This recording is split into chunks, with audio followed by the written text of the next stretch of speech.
Hi guys, this is Tamara from Simple and Clean Soapery, and welcome to my outside.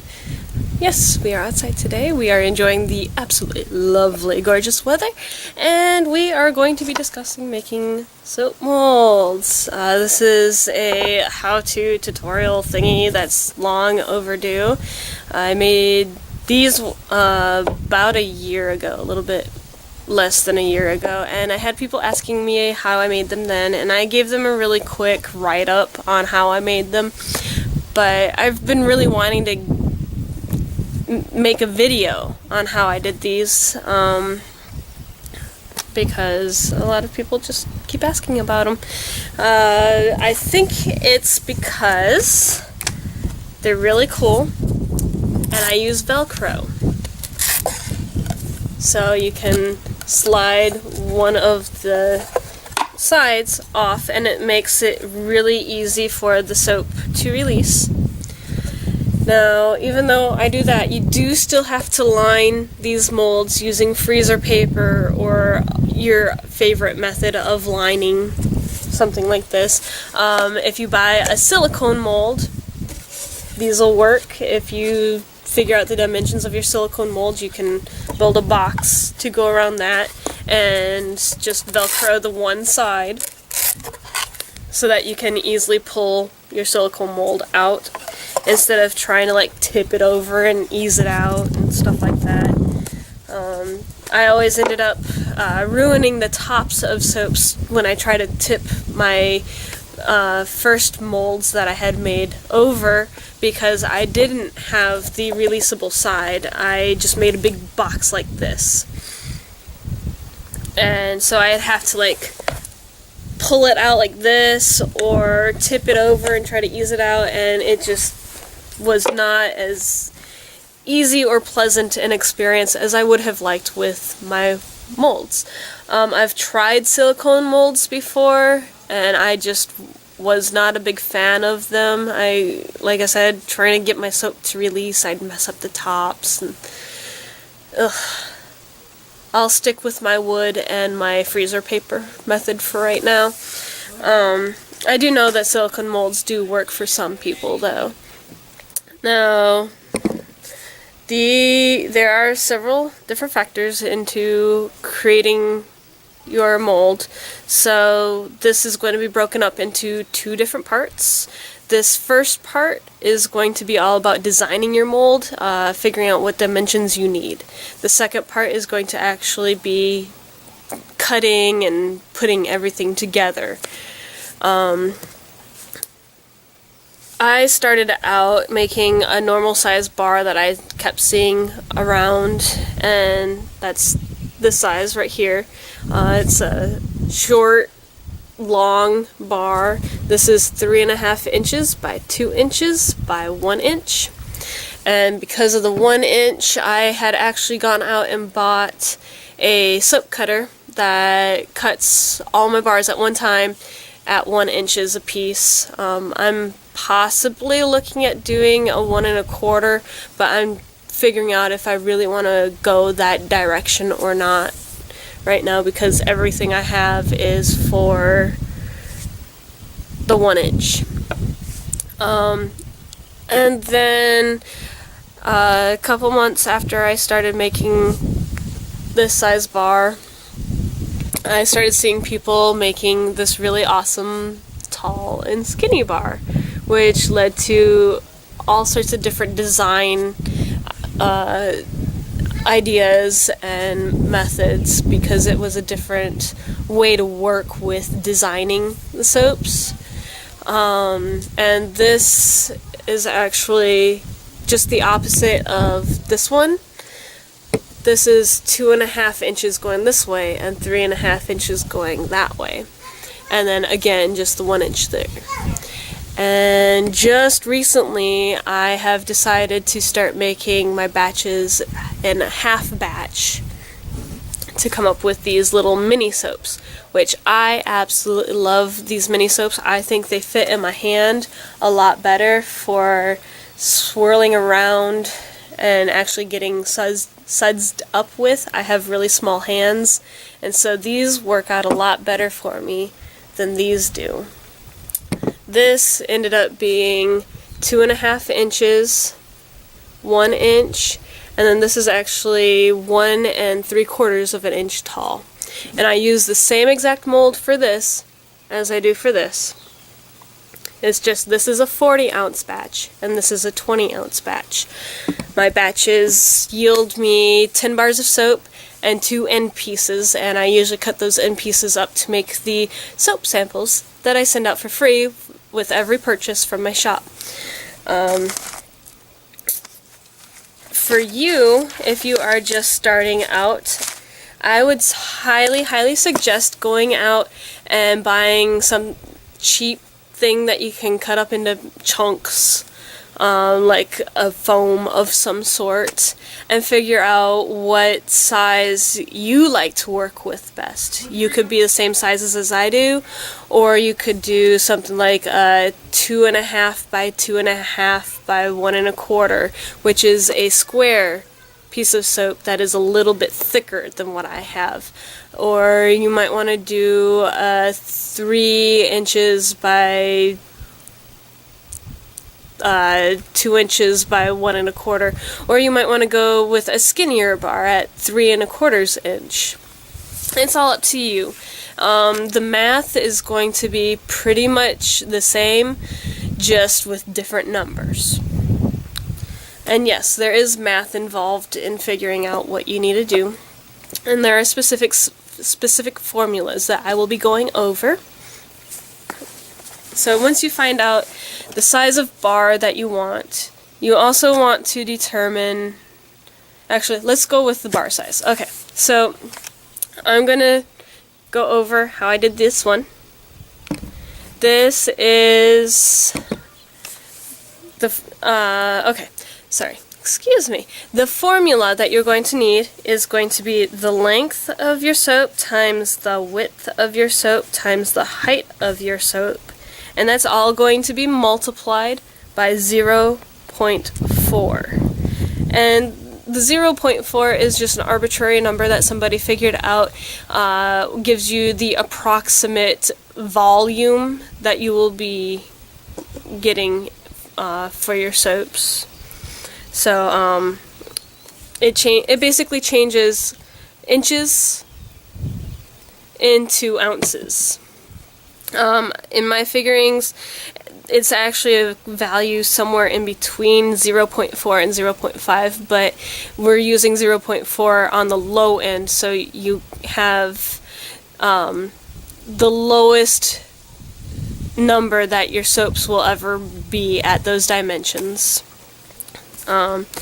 So with me, I have a length of 2.5 inches, a width of 1 inch, and a height of 3.5 inches, all multiplied by 4, and that actually gets me 3.5 inches.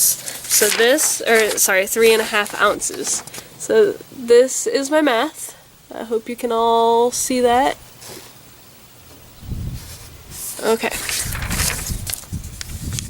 So each of my bars is going to be 3.5 ounces, and actually when I weigh this on a scale, it turns out to be more 4.1, 4.2 ounces after cure.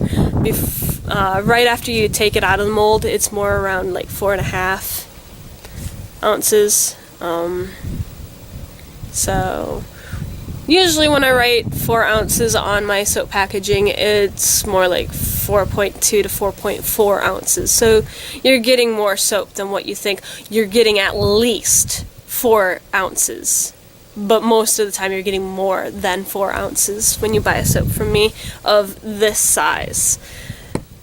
This size soap, I have it marked at 2.2, but usually you're getting more like 2.5, 2.6. And it's if I get soaps that are smaller than that, they actually get marked down in price. Okay, so we've got 3.5 ounces for each bar. Now the next step is figuring out how much soap you want to make at one time. For me, that batch size was dictated upon my fragrances. I usually buy my fragrances in 1 ounce bottles, or 2-ounce bottles. Every time you go to a store to buy fragrances, you want to check out their IFRA sheet. This is a sheet that the supplier should be able to give you, even if it's not listed directly on their web page. But it'll give you all of the percentage rates of how much fragrance you can use of that particular fragrance in whatever application you are using. So the application of fragrance in soap could be vastly different from that in lotion, because lotion, it stays on your skin, you actually rub it into your skin, so that percentage rate tends to be a lot lower than what you get for a soap rate. Most fragrances go for 5%. Some will be higher, some will be lower. So you always want to double check that IFRA sheet just to make sure that you're staying within FDA standards for your soaps. Some of the fragrances that you'll find are lower tend to be the spices like cinnamon and clove, allspice, things like that. Because they tend to be skin irritants, and that's why I've been having such a hard time finding a good cinnamon. I keep getting people asking me, can you make a cinnamon soap? And it's like, well, I need to find a really good body safe cinnamon fragrance that's not touted at a whole 1.5% on the IFRA sheet, simply because I don't think that the scent would last through the saponification or making soap phase, because saponification actually does tend to eat up fragrance a lot. So when it smells like really fragrant to you at first when it's in soap, it actually tends to die down a little bit during the cure and mellow out. So back to our 5%. 5% of fragrance is 1 ounce for every 20 ounces of oil that you use. 2 ounces is for every 40 ounces of soap. So that is how I chose my soap base of being 20 or 40 ounces, because it's really easy for me to just take one of these little bottles out, and when it's time to put it into the soap batter, I can just open it up and dump it all out instead of having to sit there and weigh it and cover it up so that it doesn't dissipate while I'm waiting to make the soap and stuff like that. It's just personal preference. I know I'm not dissing other soapers that do that. They tend to save money doing that in bulk, but I don't make enough of one fragrance to warrant buying in bulk right now. So maybe once I get a little bit bigger and need to start buying in bulk and not have waste, then you'll see me weighing out my fragrances beforehand. But until then, I will continue doing what I am doing. But I will also be probably working in much bigger batches than 40 and 20 ounces. I will probably be working in like 80 to 100 ounces, something like that, and that would warrant buying bigger bottles. I think I'll always end up working in a 20 ounce batch of some sort. Okay, anyway, I digress. Okay, so we've got our 3.5 ounces of 1 bar of soap. We're going to do this for 40 ounce batch. So you're going to take your 40 ounce batch and you're going to divide it by the individual 3.5 ounce soap.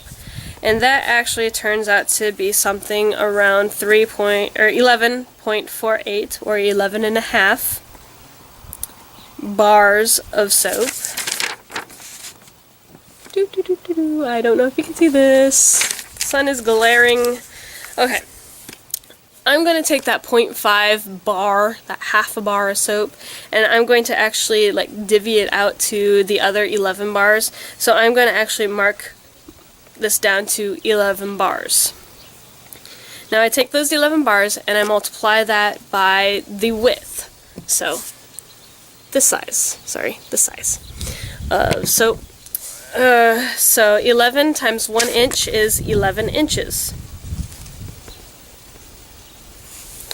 So that makes it really easy. Now we know that our soap mold needs to be 2.5 inches wide on the inside by 3.5 inches deep by 11 inches.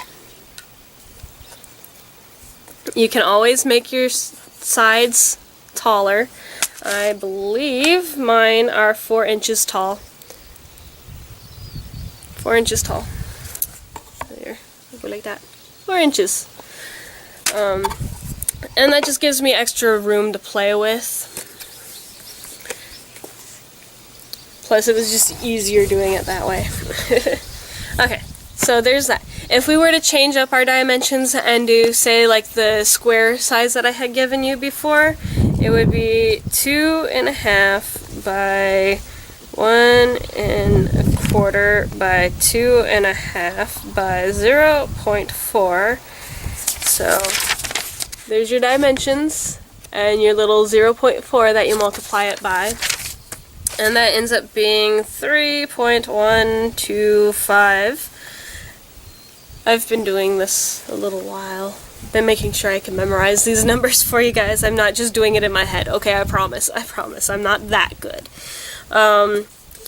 Again, working with the 40-ounce batch, we're going to take 40 ounces, we're going to divide it by the 3.125, and that equals somewhere in the vicinity of 12 bars of soap. Okay, so there's that.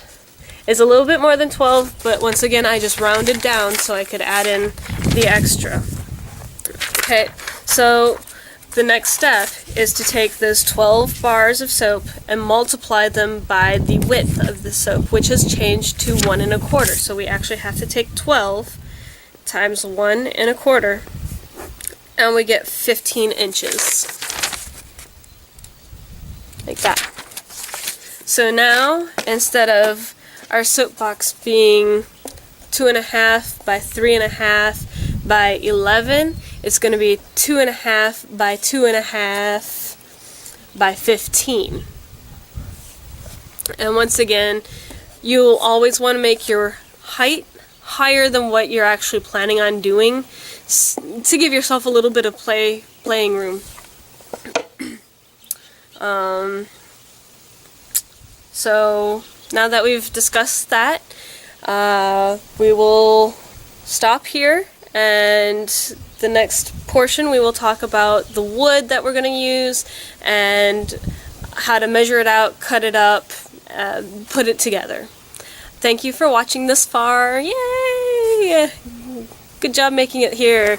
And I will see you on the next video. I'll either have a link somewhere up here, or if it's not, like something you can click on the screen, because I don't know how to do that exactly yet. Check down below in the links section, and I should have a link going to the next video of this little 2-part series. Thank you for watching. This is Tamara from Simple and Clean Soapery. Peace out.